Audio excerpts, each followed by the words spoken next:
নারী বিষয়ক সংস্কার কমিশন বাতিল সহ 4 দফা দাবিতে মহাসমাবেশের আয়োজন করেছে হেফাজতে ইসলাম বাংলাদেশ। কিছুক্ষণের মধ্যে সোহরাওয়ার্দী উদ্যানে শুরু হবে এই সমাবেশ। সমাবেশ সফল করতে ফজরের নামাজের পর বিভিন্ন এলাকা থেকে আসতে থাকেন সংগঠনটির নেতাকর্মীরা। বান্ডেল থাকলে প্রতি সেনমানিতে টাকা বাঁচবে। বিকাশ সেনমানি বান্ডেল কিনে জিতুন প্রতি লেনদেনে। সকাল 7টার আগেই মূল সমাবেশস্থলে কয়েক হাজার মানুষের সমাগম ঘটে। ঢাকা, চট্টগ্রাম ছাড়াও দেশের বিভিন্ন জেলা উপজেলা থেকে নেতাকর্মীরা এতে যোগ দিয়েছেন। হেফাজতে 4 দফা দাবির মধ্যে দলের নেতাকর্মীদের বিরুদ্ধে দায়ের হওয়া সব মামলা প্রত্যাহার সহ ফিলিস্তিন, ভারতে মুসলিমদের উপর নিপীড়ন বন্ধের কথা বলা হয়েছে। এর আগে দাবিগুলো নিয়ে সংগঠনটির নেতারা দেশের বিভিন্ন জেলার মাদ্রাসাগুলো সফর করেছেন। সেখানে কেন্দ্রীয় মহাসমাবেশ সফল করার বিভিন্ন দিক নির্দেশনা দেওয়া হয়।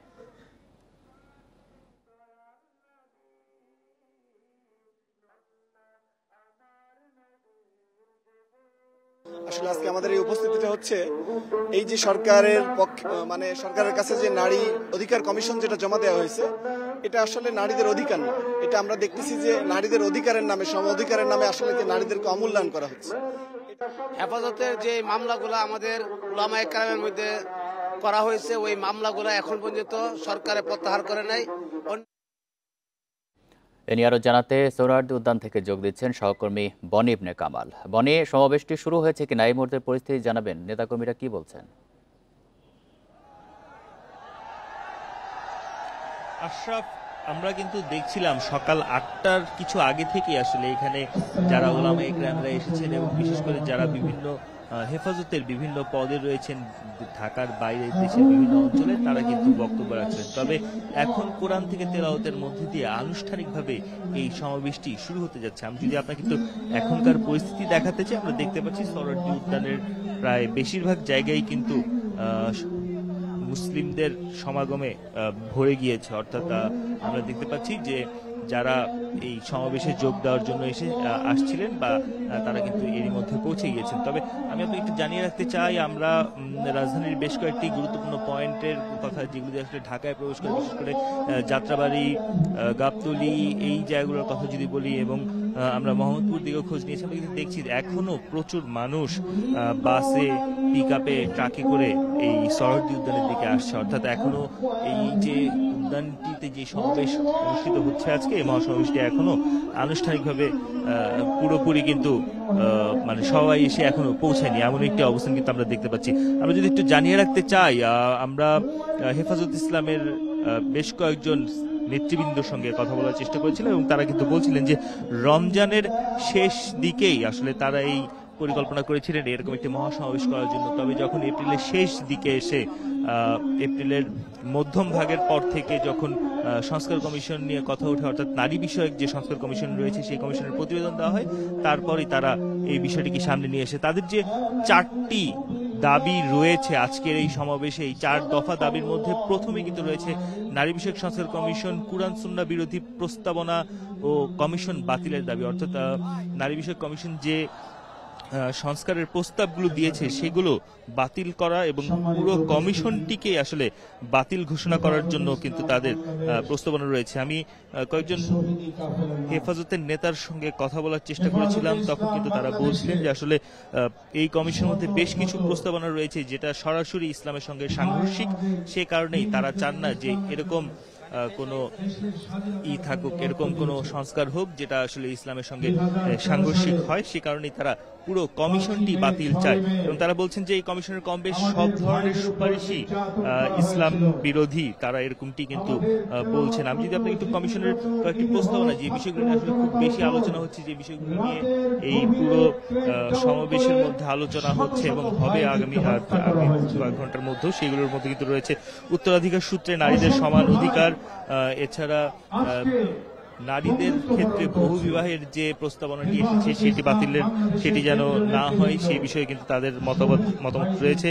যৌনকর্মীদেরকে শ্রমিক হিসেবে স্বীকৃতি দেওয়ার সুপারিশ করেছে এই নারী সংস্কার বিষয়ক কমিশন, সেইটিও তারা আসলে ইসলাম বিরোধী বলছেন এবং বিভিন্ন বিষয়ে নারী পুরুষের সমান অধিকার দেওয়ার যে প্রস্তাবগুলো রয়েছে সেগুলোকেও তারা ইসলাম বিরোধী বলে কিন্তু মন্তব্য করছেন। অর্থাৎ মূলত আজকের যে এই মহাসমাবেশ, এই সমাবেশের প্রথম দফার মধ্যে কিন্তু রয়েছে একদম সমসাময়িক যে ইস্যু, অর্থাৎ এই সরকার যখন ক্ষমতায় আসে তখন যে বিষয়গুলো আসলে বেশ কিছু জায়গায় সংস্কারের, মৌলিক সংস্কারের প্রস্তাব তোলা হয়, তার মধ্যে একটি ছিল নারী বিষয়ক সংস্কার কমিশন। সেই সংস্কার কমিশনটি পুরোপুরিভাবে বাতিল চাই হেফাজত ইসলাম, তারা কিন্তু এই কথাটি বলছেন, অর্থাৎ তাদের প্রস্তাবনাই শুধু বাতিল নয়, কমিশনটিও বাতিল করতে হবে। এছাড়া যদি আরো বাকি 3টি যে তাদের দাবি রয়েছে সেগুলো আপনাকে একটু জানাতে চাই। সংবিধানে বহুতত্ত্ববাদ প্রস্তাবনা বাতিল করে আল্লাহর উপর সম্পূর্ণ আস্থা ও বিশ্বাস পুনর্বহালের কথা তারা বলছেন, অর্থাৎ নতুন করে যেই সংস্কার কমিশনের যে প্রস্তাবনা রয়েছে সংবিধান সংস্কার কমিশনের বহুত্ববাদ, সেই বহুত্ববাদ তারা চাচ্ছেন না। হেফাজত ইসলাম বলছে যে বহুত্ববাদের মাধ্যমে আসলে এক ধরনের বহুত্ববাদ ইসলাম বিরোধী এবং বহুত্ববাদকে বলছেন যে সুস্পষ্টভাবে আল্লাহর উপর পূর্ণ আস্থা এবং বিশ্বাস পুনর্বহাল করতে হবে। এছাড়াও আপনি জানেন যে এই মে মাসেই 5ই মে হেফাজত ইসলামের উপর একটি নারীকে হত্যাযজ্ঞ চলেছিল শাপলা চত্বরে। সেই হত্যাযজ্ঞের বিচার তারা চান। ফ্যাসিবাদ আমলে দায়েরকৃত সকল মিথ্যা মামলা প্রত্যাহার ও শাপলা চত্বরের সকল গণহত্যার বিচারের দাবিও কিন্তু তারা করছেন।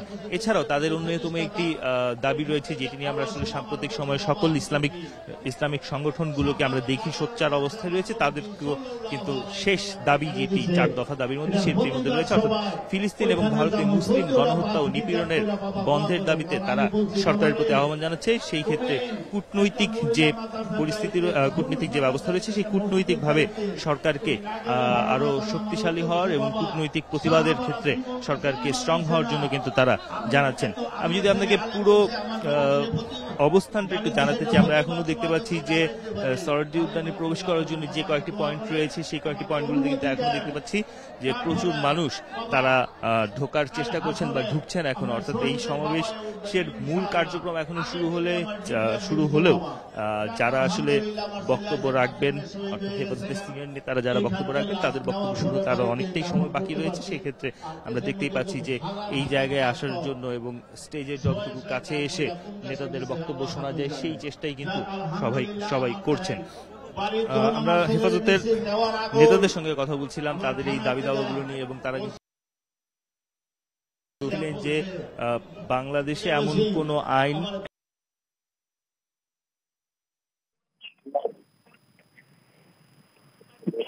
বাইরে হয় তারা কিন্তু এমন মন্তব্য করছেন। তারা বলছেন যে পুরো যে আইন সংস্কার বা পুরো যে সংস্কারের বিষয়গুলো রয়েছে সেই বিষয়গুলো নিয়ে আরো বেশি আলাপ করা দরকার। আমরা যখন নারী বিষয়ক সংস্কার কমিশনের বিষয়টি ফিরে আসি, এই বিষয়ে যখন আমরা হেফাজত ইসলামের নেতাদের সঙ্গে কথা বলছিলাম তারা তখন বলছিলেন যে এই পুরো যে ঘটনাটি, পুরো ঘটনার মধ্যে কোথাওই কিন্তু আসলে যারা ইসলামিক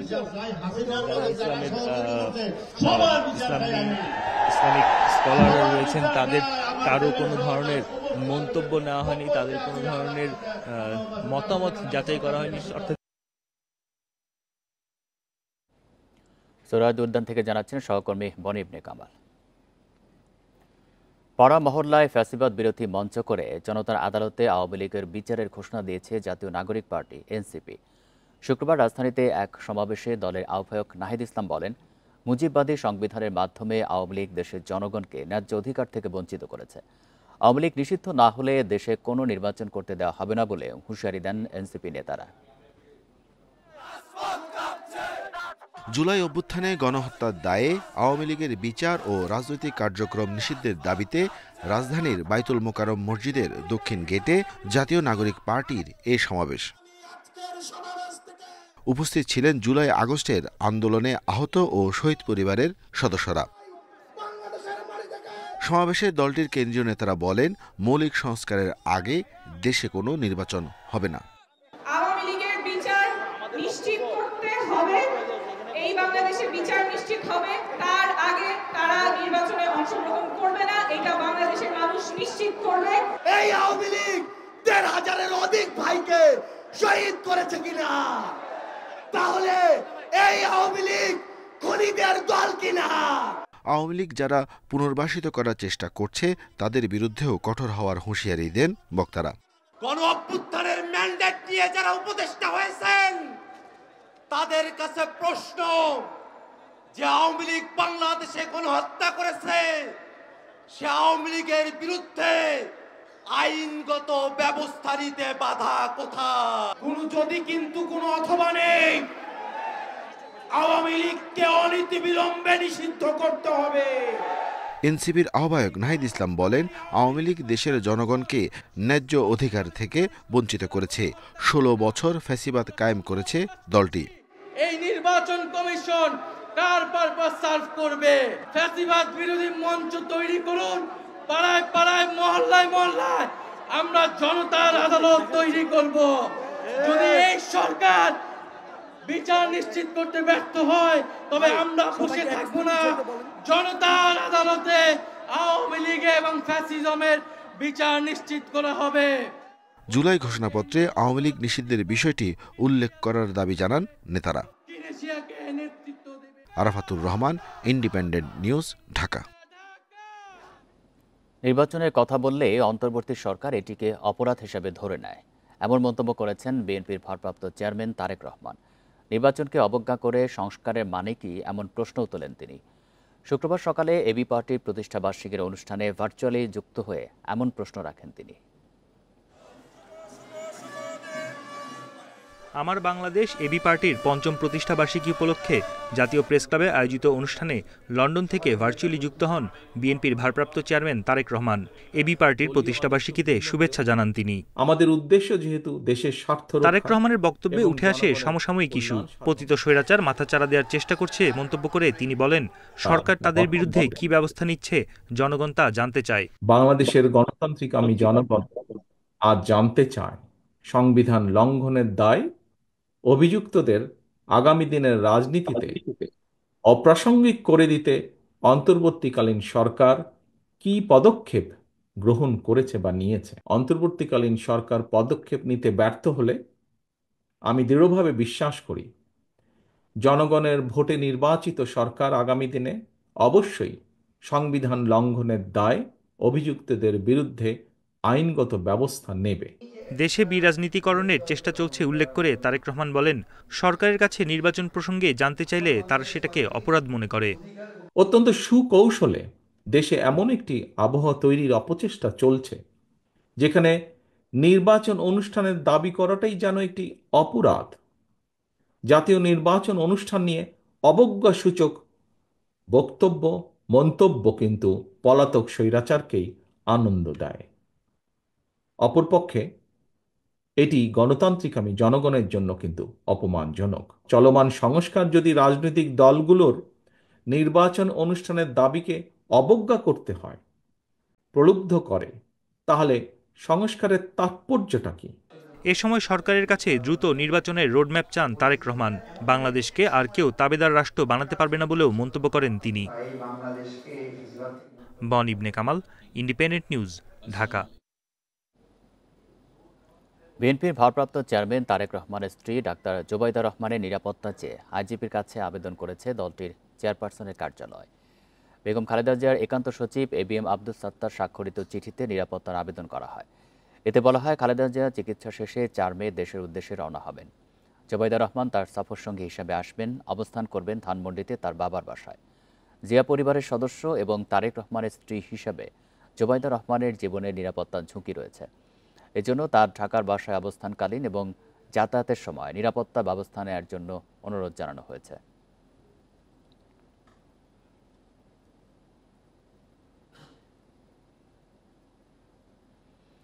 মিয়ানমারের রাখাইনে মানবিক করিডোর প্রসঙ্গে রাজনৈতিক দলগুলো অপরিপক্ক কথা বলছে, এই মন্তব্য করেছেন প্রধান উপদেষ্টা প্রেস সচিব শফিকুল আলম।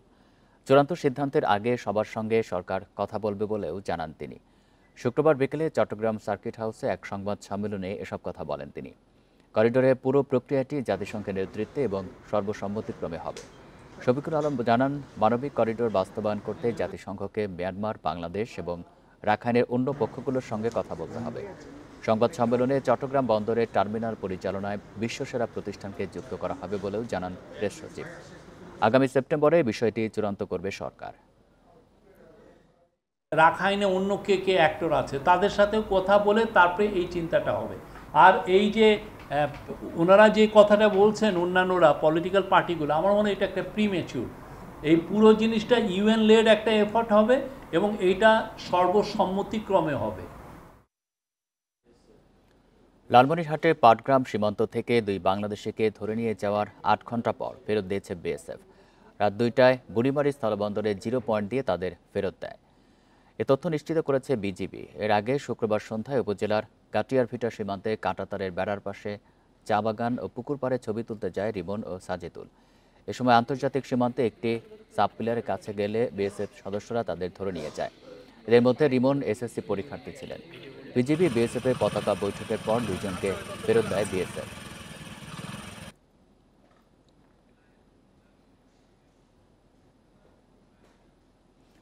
এ নিয়ে আরও জানাতে লালমনিরহাট থেকে যুক্ত হচ্ছেন সহকর্মী মাহফুজ রহমান। মাহফুজ, 2 জনকে তো ছেড়ে দেওয়া হয়েছে, তাদের সাথে আপনার কথা বলার সুযোগ হয়েছে কিনা, তাদেরকে কি নির্যাতন করা হয়েছে কিনা, আর এই ঘটনার ব্যাপারে বিজিবি কি বলছে?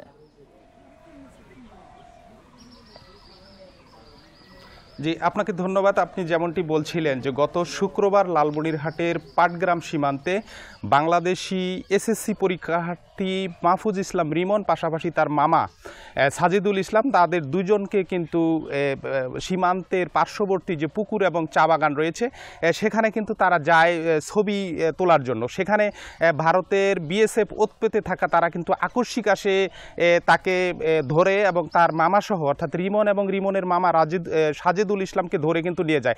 পরবর্তীতে বিষয়টি এলাকায় জানাজানি হলে এলাকায় চাঞ্চল্য সৃষ্টি হয়, এলাকায় উত্তেজনা সৃষ্টি হয়। পরে বিষয়টি বিজিবি জানে। বিজিবি জানার পর বিজিবির কোম্পানি পর্যায়ে কথা হয়, পাশাপাশি ব্যাটালিয়ন এবং পরবর্তীতে কিন্তু সেক্টর কমান্ডার পর্যন্ত কথা বলে ভারতের যে বিএসএফ আছে তাদের সাথে কথা বলে। পরবর্তীতে আমরা জেনেছি রাত 2টার দিকে কিন্তু আনুষ্ঠানিকভাবে লালমনিরহাটের যে পাটগ্রাম উপজেলার স্থলবন্দর বুড়িমারি স্থলবন্দর 0 পয়েন্ট থেকে কিন্তু পরে 2টার দিকে কিন্তু পরিবারের কাছে কিন্তু তাদেরকে হস্তান্তর করা হয়। আমরা দেখেছি এই বিষয় নিয়ে কিন্তু এলাকায় উত্তেজনা বিরাজ করছিল, কিন্তু এত খুব কম সময়ের মধ্যে প্রায় 8 ঘন্টার মধ্যে বাংলাদেশি যে 2 যুবক তাদেরকে ফেরত দেওয়ায় কিন্তু এলাকার যে পরিবার আছে বা পরিবারের মাঝে কিন্তু সন্তোষ প্রকাশ করেছেন। তারা বিজিবিকে ধন্যবাদ জানিয়েছেন, পাশাপাশি তারা বলেছেন যে বিজিবি যে কড়া প্রতিবাদ জানিয়েছেন সেজন্য তারা অত্যন্ত খুশি হয়েছেন। পাশাপাশি তারা এটিও জানিয়েছেন যে সীমান্তে অকারণেই বিভিন্নভাবেই কিন্তু বিএসএফ সদস্যরা বাংলাদেশি নাগরিকদেরকে বিভিন্নভাবে হয়রানির সৃষ্টি করে। আমরা কালকে স্থানীয়দের সাথে বিভিন্ন জনপ্রতিনিধিদের সাথে কথা বলে যেমনটি জেনেছি তারা কিন্তু বাংলাদেশের অভ্যন্তরেই ছিলেন। বাংলাদেশের অভ্যন্তরে যে চা বাগান এবং পুকুর রয়েছে সেখানে কিন্তু তারা ফটো সেশন করছেন, কিন্তু বিএসএফ সদস্যরা কিন্তু আকস্মিক তাদেরকে ধরে নিয়ে যায়। এ ব্যাপারে কিন্তু বর্তমান পরিস্থিতি স্বাভাবিক রয়েছে। লালমনিরহাট থেকে জানাচ্ছিলেন সহকর্মী মাহফুজ রহমান। আটকের 8 ঘন্টা পর দিনাজপুরে বিরল সীমান্তে 2 বাংলাদেশি ও 2 ভারতীয় কৃষককে হস্তান্তর করেছে বিজিবি বিএসএফ। 2 দেশের পতাকা বৈঠকের পর তাদের হস্তান্তর করা হয়। এর আগে ধর্মজন্য সীমান্তে শুক্রবার দুপুরে ধান কাটার সময় 2 বাংলাদেশি কৃষককে ধরে নিয়ে যায় বিএসএফ। পাল্টা জবাবে 2 ভারতীয় নাগরিককে ধরে এনে বিজিবির কাছে সোপর্দ করে বাংলাদেশিরা। শুক্রবার দুপুরে দিনাজপুরের বিরল উপজেলার ধর্মজৈন সীমান্তে রিয়াজুল ইসলামের জমিতে ধান কাটছিলেন 5 কৃষক। এ সময় জমিতে ঢুকে তাদের তাড়া করে বিএসএফ।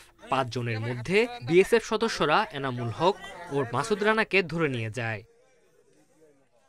ঘটনা জানাজানি হলে কারুলিয়াপাড়া গ্রামের বাসিন্দাদের মধ্যে উত্তেজনা দেখা দেয়। এ সময় বাংলাদেশে অবৈধ অনুপ্রবেশের দায়ে ভারতের অনন্তপুর গ্রামের থিলিপ সরেন ও অবিনাশ টুডু নামে 2 ভারতীয় নাগরিককে আটক করে। জমি আছে আমাদের, 5 জন লোক ধান কাটতে গেছিল। আমার বহিন বেটা পালিয়ে আসতে পারেনি, ওরা পালিয়ে এসে আমার বহিন বেটাকে ধরে নিয়ে চলে গেছে। কয়েকজন ছিল পালায় আসছে, আমরা ক্ষিপ্ত হয়ে আবার ওদের ভারতের 2টা লোক আমরা নিয়ে আসছি, এখন দিয়ে বিজিবির হাতে দিয়েছে। খবর পেয়ে স্থানীয় ইপি সদস্য ভারতীয় ওই 2 নাগরিককে বিজিবি সদস্যদের হাতে তুলে দেন। পতাকা বৈঠকের পর সন্ধ্যায় 2 বাংলাদেশি ও 2 ভারতীয় কৃষককে হস্তান্তর করে বিজিবি ও বিএসএফ। একটা উঁচা জায়গা আছে, এই উঁচা জায়গাতে ওরা ধানটা পিটাচ্ছিল, মারতেছিল। এই সময় ভারতীয় বিএসএফ আগ্রাসী ভাব নিয়ে এসে তাদেরকে উঠিয়ে নিয়ে গেছে। এর আগে জানুয়ারি মাসে বিরলের এনায়েতপুর সীমান্ত থেকে এক বাংলাদেশিকে ধরে নিয়ে যায় বিএসএফ। এই সময় ভারতীয় এক নাগরিককে আটক করে স্থানীয়রা। Independent news. এক মাসের মধ্যে দেশে 429টি এনসিডি কর্নারে ওষুধ সংকট শুরু হওয়ার আশঙ্কা করা হচ্ছে। এতে স্বাস্থ্য ঝুঁকিতে পড়তে পারেন ডায়াবেটিস, উচ্চ রক্তচাপ ও অ্যাজমার 11 লাখ রোগী। ওষুধ কিনতে বরাদ্দ চেয়ে মন্ত্রণালয়ে চিঠি দিয়েছে স্বাস্থ্য অধিদপ্তর, তবে এখন পর্যন্ত কোনো সিদ্ধান্ত আসেনি। কি গ্রাম কি শহর, ডায়াবেটিস উচ্চ রক্তচাপের রোগী এখন ঘরে ঘরে। 4 কোটির মতো মানুষ এই 2 রোগে ভুগছেন বছরের পর বছর। পাশাপাশি বাড়ছে নতুন রোগী। এসব রোগীর চিকিৎসায় সদর হাসপাতাল ও উপজেলা স্বাস্থ্য কমপ্লেক্সে 429টি এনসিডি কর্নার রয়েছে, যেখানে 5 ধরনের ওষুধ দেয়া হয় বিনামূল্যে। একসঙ্গে 1 মাসের ওষুধ পান রোগী, কিন্তু বেশিরভাগ কর্নারেই ওষুধের মজুদ প্রায় শেষ। এতে অসংক্রামক রোগ নিয়ন্ত্রণ কঠিন হতে পারে। সমাজে যে স্তরের মানুষ এই ওষুধগুলো নিতে আসেন, তাদের জন্য এই ওষুধ বাইরে থেকে কিনে খাওয়া আসলে খুবই কষ্টসাধ্য। প্রত্যেকটা ডিজিজের একটা কনসিকুয়েন্সেস, আপনি যদি নিয়ন্ত্রণে না রাখেন আপনার জীবন তো ঝুঁকিতেই পড়বে। কারণ হাইপার টেনশনের বিভিন্ন সাইড এফেক্ট আছে, স্ট্রোক হতে পারে, কার্ডিয়াক অ্যারেস্ট হতে পারে, হার্ট অ্যাটাক হতে পারে। নতুন অপারেশন প্ল্যান না থাকায় গত 10 মাস ধরে অর্থ সংকটে স্বাস্থ্য বিভাগ। এর প্রভাব পড়েছে পুরো স্বাস্থ্য খাতে। এনসিডি কর্নারের ওষুধ কিনতে 120 কোটি টাকা বরাদ্দ চেয়ে মন্ত্রণালয় চিঠি দিলেও মেলেনি সাড়া। যেহেতু এটা একটা গুরুত্বপূর্ণ সার্ভিস এবং একটা বড় জনগণের একটা বড় অংশ এই সার্ভিস গ্রহণ করে থাকে, আগামীতে যদি ওপি বন্ধ হয়ে গেলে রেভিনিউ বাজেট থেকে এই সার্ভিস যাতে অব্যাহত রাখা যায় সে ব্যাপারেও সরকারের চিন্তাভাবনা আছে। এবং দেশে মোট মৃত্যুর 71 ভাগই অসংক্রামক নানা রোগে। ওষুধের সংকট বেশি দিন চললে মৃত্যু ঝুঁকি বাড়ার শঙ্কা রয়েছে। Hasan Misbah, independent news, Dhaka. 200 জন মশক ও পরিচ্ছন্নতা কর্মী দিয়ে বিশেষ পরিচ্ছন্নতা ও মশক নিধন অভিযান চালাচ্ছে ঢাকা দক্ষিণ সিটি কর্পোরেশন। আরও জানাতে খিলগাঁও থেকে যোগ দিচ্ছেন সহকর্মী আদিলুর রহমান।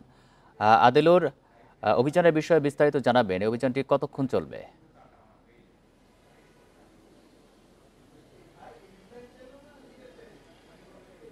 অভিযানটি আসলে দিনভরই চলার কথা। বিশেষ করে আজকে খিলগাঁওয়ের যে বাগিচা মসজিদের পাশের যে এলাকাটি, সেই এলাকাটিতে আজকে মূলত ঢাকা দক্ষিণ সিটি কর্পোরেশনের পক্ষ থেকে এখানে অভিযানে আসা হয়েছে। এখানে একটি লেক আছে, খাল আছে, সেই খালটিকে ঘিরেই মূলত আসলে আজকের এই অভিযান। তবে অভিযান আসলে যতটা না জোরালো, ততটা আসলে আমাদের কাছে যেটি আসলে মনে হয়েছে যে খুব তাড়াহুড়া করে কোনো রকম একটি র্যালি এখানে করা হয়েছে। র্যালিটি শেষ হওয়া মাত্রই আমরা দেখেছি যে পরিচ্ছন্নতা কর্মীদের একটি অংশ আসলে কাজ থেকে উঠে গিয়েছে এবং কিছু পরিচ্ছন্নতা কর্মী এই মুহূর্তে আসলে কাজ করছেন। অর্থাৎ যে গতিতে কাজ করার কথা সেই ধরনের গতি আমরা এখানে খুব একটা লক্ষ্য করতে পারছি না, যে কারণে আসলে এলাকাবাসী যেটি বলছেন যে বিভিন্ন সময় এরকম ধরনের অভিযান এখানে পরিচালনা করা হয়েছে, এখানে নানা ধরনের উদ্যোগ নেওয়া হয়েছে, কিন্তু এখানকার যে পরিষ্কার পরিচ্ছন্নতা এবং মশার যে উপদ্রব, সেই মশার উপদ্রব কমেনি। আপনি নিশ্চয়ই আসলে যে খালটি দেখতে পাচ্ছেন, এই খালটি এই এলাকার বাসিন্দাদের এক ধরনের আসলে ভোগান্তির কারণ। তার কারণ হচ্ছে খালটি ঠিকমতো পরিষ্কার পরিচ্ছন্ন না থাকার কারণে এখানে প্রচণ্ড পরিমাণে মশার উপদ্রব হয়। এই মশার উপদ্রবের কারণে এই আশেপাশের বাসিন্দারা যারা আছেন তারা অতিষ্ঠ এবং তারা বলছিলেন যে দিনের বেলায়ও আসলে অনেক সময় আসলে তাদেরকে কয়েল জ্বালিয়ে বা মশারি টানিয়ে থাকতে হয়, কিন্তু তারপরে আসলে মশার উপদ্রব থেকে তারা রেহাই পান। ঢাকা দক্ষিণ সিটি কর্পোরেশনের পক্ষ থেকে যেটি আসলে আমরা আরও গত বেশ কিছুদিন আগে থেকেই লক্ষ্য করতে পারছি যে কখনো তারা 800 কর্মী নিয়ে এবং কখনো 200 কর্মী নিয়ে এরকম কিন্তু আসলে তারা বিভিন্ন জায়গায় এরকম পরিচ্ছন্নতা কার্যক্রম চালাচ্ছে। কিছুদিন আগেও আমরা দেখেছি যে ধানমন্ডিতে এরকম একটা পরিচ্ছন্নতা কার্যক্রম এবং এর সাথে কার্যক্রম তারা পরিচালনা করেছেন। কিন্তু এখানে একটি আসলে উজ্জ্ব থেকে যাচ্ছে, যেটি আসলে আমরা যখন গণমাধ্যম কর্মীরা করছি তারা বলছেন যে বিভিন্ন নির্মাণাধীন ভবন এবং মশার যে উৎপত্তি স্থল যেগুলো আছে সেই জায়গায় অভিযান পরিচালনার ব্যাপারে আমরা যখন তাদেরকে প্রশ্ন করছি তখন তারা বলছেন যে ম্যাজিস্ট্রেটের মাধ্যমে তারা অভিযানগুলো পরিচালনা করছেন, কিন্তু সেটি আসলে আমরা দৃশ্যমান কোনো কাজ লক্ষ্য করতে পারছি না।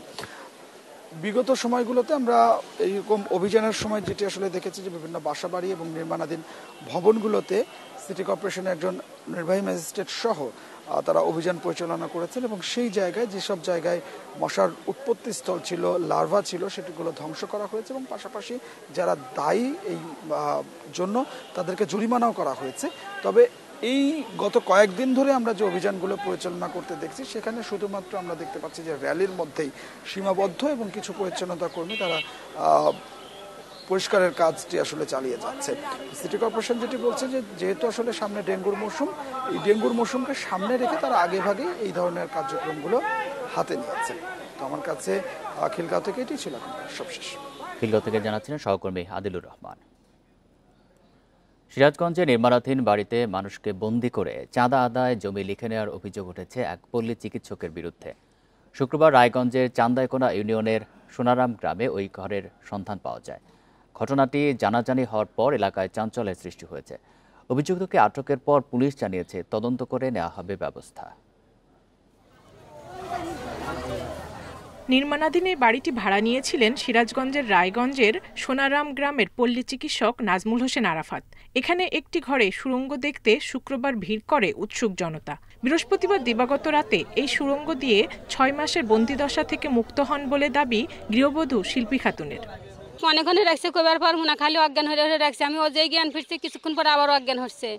হওয়ার পরে 1 মাস পর এই জায়গা নিয়ে এসে আয়না অজ্ঞান অবস্থার পরে দেখি আমার হাত বান্ধা, মুহি স্টেপ দেওয়া।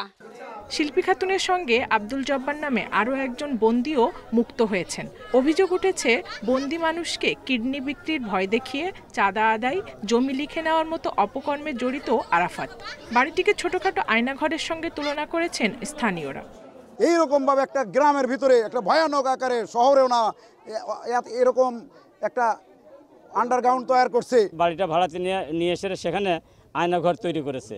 এটা দেখলে মানে ভিতরে লোকজন মানে নেমে দিয়ে এসে ওইখান থেকে যারা বাস্তবে যারা বের হয়েছে তারা এখন হাসপাতালে আছে। ঘটনা জানাজানির পর অভিযুক্ত আরাফাতের বাড়িতে আগুন দেয় এলাকাবাসী। তাকে আটক করে পুলিশ জানিয়েছে তদন্তের পর নেওয়া হবে আইনি ব্যবস্থা। এখানে আমরা যে আলামতগুলো দেখেছি, আলামতগুলো যদি অক্ষত রাখার জন্য আমরা সকলকে নির্দেশনা দিয়েছি এবং এখানে আইনি পদ্ধতিতে যথাযথ বিচার প্রক্রিয়া সম্পন্ন করার জন্য আমাদের দিক থেকে আমরা সর্বোচ্চ চেষ্টা করব। প্রধানতম আসামি যে আরাফাত, নাজমুল হাসান আরাফাত, তাকে আমরা গ্রেপ্তার করেছি। তার বিরুদ্ধে ইতিমধ্যে থানায় আইনগত ব্যবস্থা প্রক্রিয়াধীন রয়েছে। গত বছরের 8 নভেম্বর নিখোঁজ হন আব্দুল জব্বার। 4 দিন পর থানায় জিডি করে পরিবার। মুক্ত হওয়ার পর তাকে চিকিৎসার জন্য বগুড়া নিয়ে যাওয়া হয়।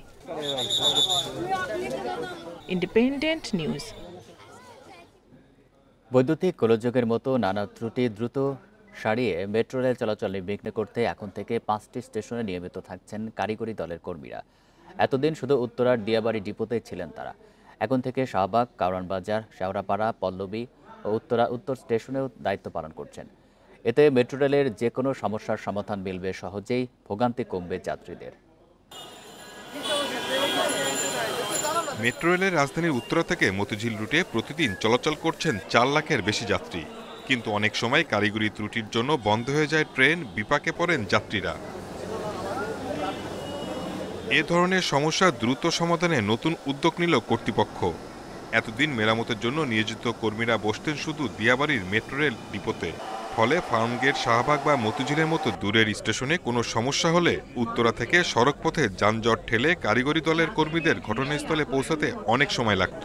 গেল বৃহস্পতিবার থেকে ডিপো ছাড়াও আরও 5টি স্টেশনে এই কর্মীদের থাকা বাধ্যতামূলক করেছে কর্তৃপক্ষ। আমরা যেটা করছি সলিউশন ওয়াইজ দ্যাট আমরা ইন্টারভেল 3-4 স্টেশন পর মেইনটেনেন্স টিমের একটা গ্রুপ রাখতেছি।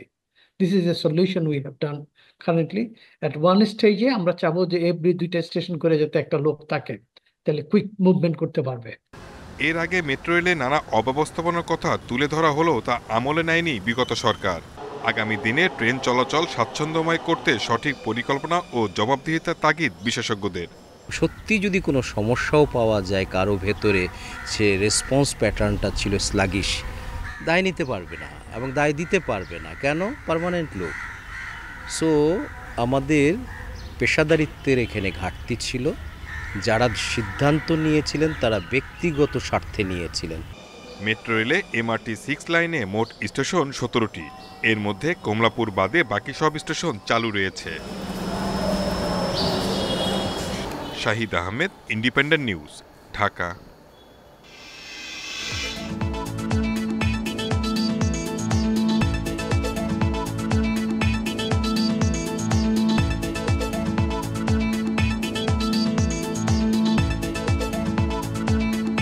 গ্রীষ্মের খরতাপের মধ্যেই নতুন রূপে সেজেছে প্রকৃতি।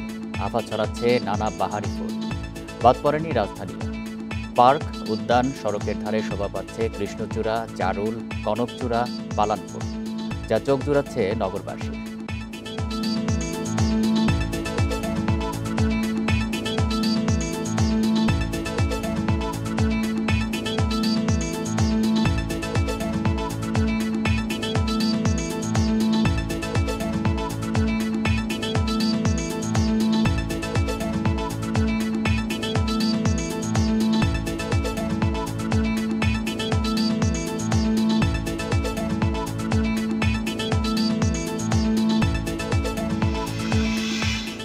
এ নিয়ে বিস্তারিত প্রতিবেদন থাকছে সংবাদের শেষ অংশে।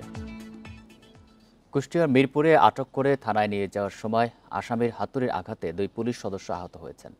শুক্রবার রাতে উপজেলার পালপাড়া বাজারের কাছে এই ঘটনা ঘটে। পুলিশ জানায়, রাতে মিরপুরের আমলা হঠাৎপাড়া এলাকা থেকে আশিক নামে এক সন্দেহভাজনকে আটক করে পুলিশ। পরে তাকে মোটরসাইকেলে করে মিরপুর থানায় নিয়ে যাচ্ছিলেন এসআই মনিরুল ইসলাম ও কনস্টেবল রুস্তম আলী। থানার কাছাকাছি পৌঁছালে আশিক কোমর থেকে হাতুড়ি বের করে এসআই ও কনস্টেবলের মাথায় আঘাত করেন। এ সময় স্থানীয়রা রুস্তমকে উদ্ধার করে প্রাথমিক চিকিৎসা দেন। পরে পুলিশ তাকে উপজেলা স্বাস্থ্য কমপ্লেক্সে নিয়ে যায়। আসামি আশিককে পুলিশ হেফাজতে নেওয়া হয়েছে।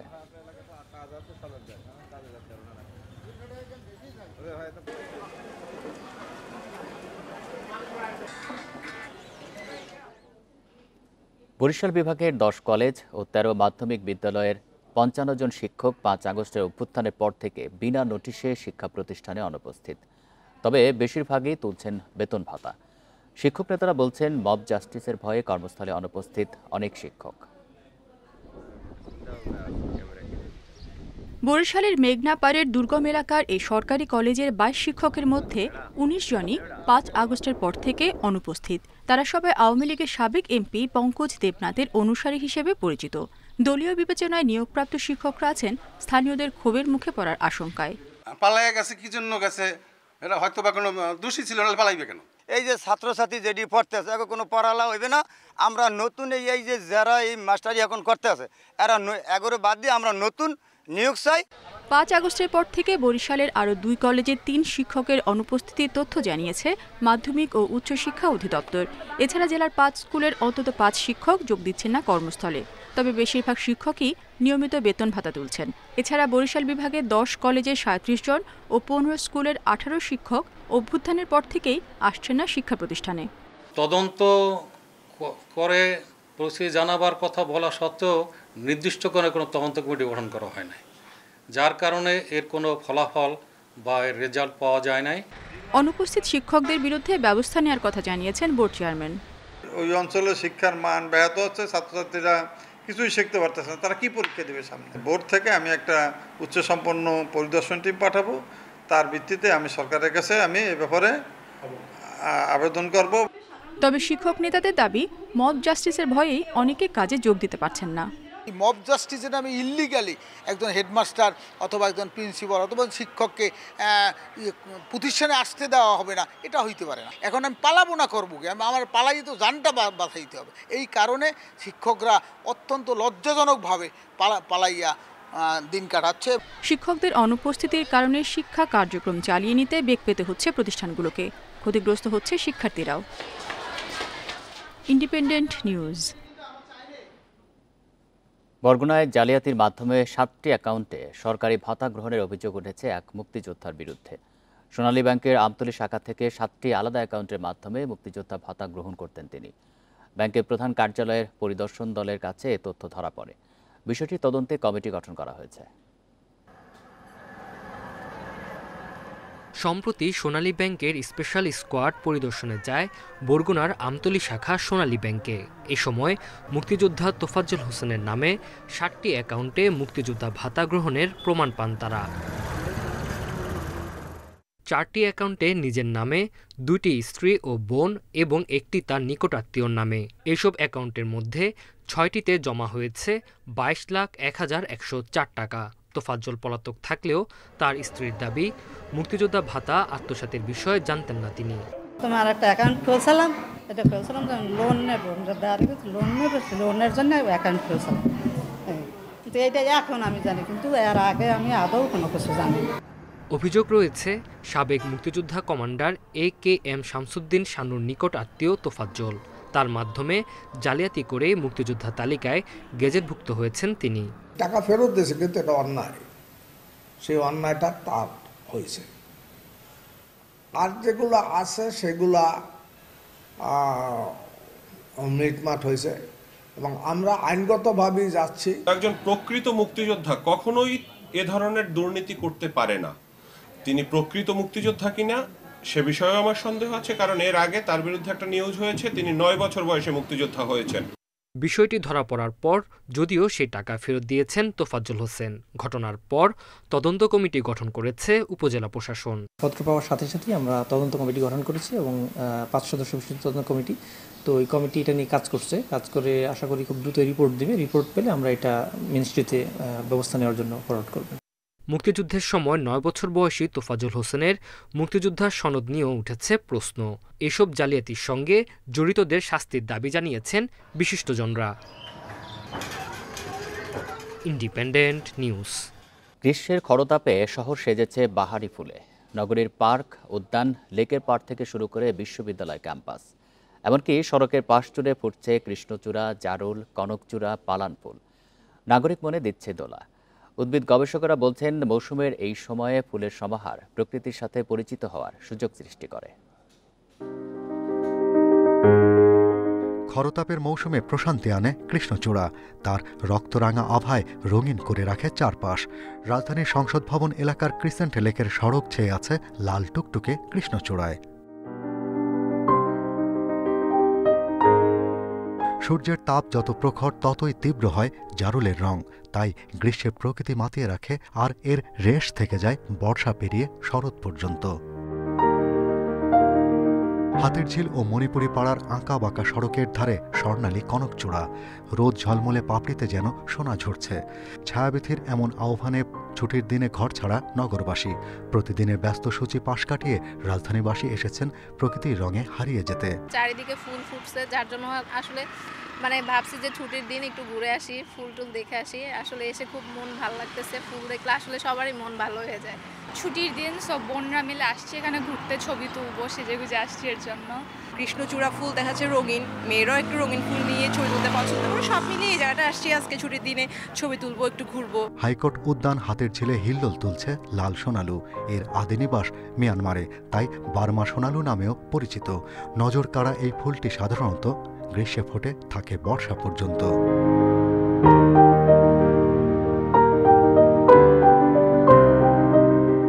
হলদে আভায় ঝলমলে হলুদ সোনালু। একে কেউ কেউ হলুদ আলোর ঝাড়বাতি, কারো কাছে আবার সোনালি পরি। সাপোজ যখন বসন্তকাল আসলো, তখন আপনি পলাশ দেখতে পাবেন একটা রোড পুরো ভর্তি, আরেকটা রাস্তায় দেখতে পাবেন আপনি শিমুল। গরমকাল আসতে আসতে দেখতে পাবেন একটা রাস্তা সোনালু দিয়ে ভর্তি, কোনোটা জারুল দিয়ে ভর্তি, কোনোটা কুর্সি দিয়ে ভর্তি। এই যদি সিনারি হয় 8-10 বছর পরে, তাহলে এটা উৎসব কেন, সে চেরির চাইতে আরো বড় কিছু হবে এখানে। গ্রীষ্মের আরেক ফুল পালান। সিলেটের পাহাড়ি এলাকার এই ফুল রমনা ও হাতিরঝিলে দেখতে পাওয়া যায়। উদ্ভিদ গবেষকরা বলছেন, পালান বাংলাদেশের একেবারে নিজস্ব প্রজাতির ফুল। এখানেই শেষ নয়, এই মৌসুমে অন্যদের সঙ্গে পাল্লা দিয়ে পসরা সাজিয়েছে নাগলিঙ্গম, জাকারান্ডা সহ নানা প্রজাতির গ্রীষ্মের ফুল। Shahriar Anirban, independent news, Dhaka. এই ছিল এখনকার সংবাদ। ইন্ডিপেন্ডেন্ট টেলিভিশনের সব খবরে আরো বিস্তারিত জানতে চোখ রাখুন ফেসবুক, ইউটিউব এবং এক্সে। ধন্যবাদ সবাই।